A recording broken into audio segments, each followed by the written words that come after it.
कुछ ऐसा माहौल पैदा हुआ, कुछ ऐसे हालात पैदा हुए कि आपको स्ट्राइक करके अपनी बातों को मनवाना या अपनी अपने इश्यूज पे जो है प्रोटेस्ट करने का यही एक जरिया नजर आया। तो बजाय इसके कि आप इल्जाम लगाएं, तो आप उसका रूट कॉज तो मालूम करें कि भाई क्यों अल्ताफ भाई को स्ट्राइक करने की नौबत पेश आई। क्यों आप बेशक। लाशें फेंकते थे साथियों की मशकशुदा। क्यों आपने रावण वार जैसे 444 मारवा अदालत कत्ल करके लोगों को बहादुर बच्चा बगल बच्चा कहकर अपने बिल्कुल पुष्ट सही में कह रहे रखा। क्यों आपने जो है वो 92 का ऑपरेशन किया, 72 मछलियों का और डाकुओं का इल्जाम वो करके कि भाई बहाना करके कि हम उनके खिलाफ सफाई करने आ रहे हैं।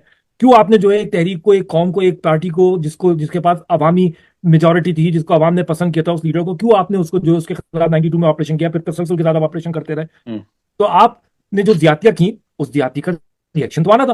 फिर जाहिर सी बात, अच्छा हम बने क्यों, इसके भी पीछे आपने कभी रीजन नहीं बताते कि भाई ज्यादतियां हो रही थी। एमकेएम बनने से पहले क्या हम्म। क्या वाकयात महाजिरों के साथ हो चुके थे। लियाकत जी। अली खान से शुरू करें, फातिमा जिन्ना से शुरू करें, फिर और जो सराब घोट और हैदराबाद और पक्का किला और दुनिया भर के जो मामला, अगर उनको हम गिराना शुरू कर दें तो भाई कुछ जी। मामला तो थे ना। फिर कराची यूनिवर्सिटी के अंदर जिस तरह अल्ताफ भाई ने देखा कि स्टूडेंट्स के साथ क्या थी। आज की तारीख तक आज की तारीख तक जब वहां पर कोई जॉब निकलती है गवर्नमेंट, तो उस पर साफ साफ लिखा हुआ होता है कि कराची के डोमिसाइल वाले अप्लाई ना करें। आज की तारीख तक आपके एजुकेशन इदारों में मैट्रिक पास और मैट्रिक बोर्ड में, सिंध बोर्ड में आज भी जो बच्चों के साथ ज्यादती हो रही है, जानबूझ के उनको फेल किया जा रहा है ताकि उनको जो है वो आगे पढ़ने के मौके ना मिले, फिर उनको जॉबें ना मिले। तो ये ज्यादतियां आज भी हो रही हैं। अगर आज भी बेशक। अल्ताफ भाई होते और अल्ताफ भाई पे ये पाबंदी नहीं होती, अल्ताफ भाई तो खैर हैं, लेकिन अगर ये जबरी पाबंदी, गैर आईनी, गैर कानूनी पाबंदी नहीं होती, तो मैं अल्ताफ भाई से कहता कि अल्ताफ भाई इस इशू के खिलाफ कराची शहर बंद होना चाहिए, इस इशू के खिलाफ पूरा सिंध बंद होना चाहिए, इस इशू के खिलाफ पूरा पाकिस्तान बंद होना चाहिए।